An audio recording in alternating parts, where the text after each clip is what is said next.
نے شہر کے تمام مذاہب، مسلمانوں کے علاوہ جتنے مذاہب کے لوگ تھے ان لوگوں کو یہاں پر یاد کیا۔ اس کا مقصد یہ تھا کہ جو دیگر مذاہب ہیں ان کی آتی ہوگی، تو ہمارے ذہن میں بات آئی کہ ہم تمام ہی لوگوں کو ملائیں آپس میں، جس سے پہلے محبت تھی آج بھی محبت جاری ہے۔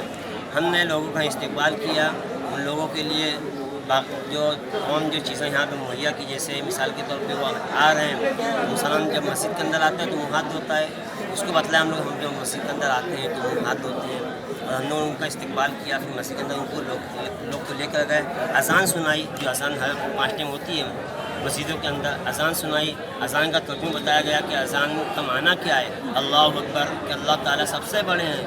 اس کے علاوہ پھر نماز پڑھ کے ان لوگوں کو بتایا گیا کہ ہم لوگ مسلمان ایسے نماز پڑھتے ہیں۔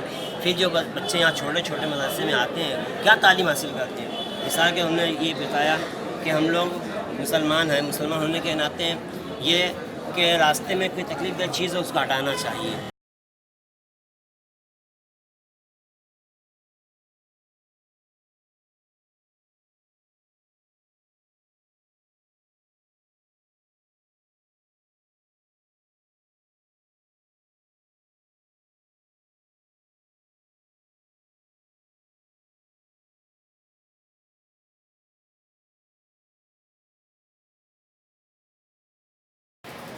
ایک ہندو بھائی بھی ہے، اس کو کسی چیز کی تکلیف ہوئی ہے تو ان کا دل ٹوٹنا چاہیے، جبکہ صحیح مسلمان۔ اگر یہ اس میں کیا کیا لکھا ہے وہ بتائیں گے، اس مراٹھی میں بھی آتا ہے، انگلش میں بھی آتا ہے، سب زبان میں آتا ہے، سب لینگویج میں آتا ہے۔ بیٹھیں، اس میں کیا لکھ رہے ہیں اب وہ قرآن شریف میں بتائیں گے۔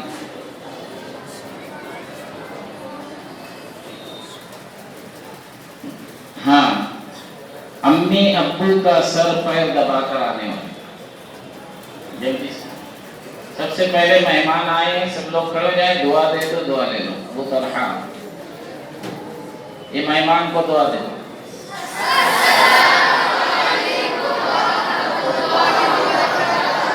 وعلیکم السلام ورحمۃ اللہ وبرکاتہ۔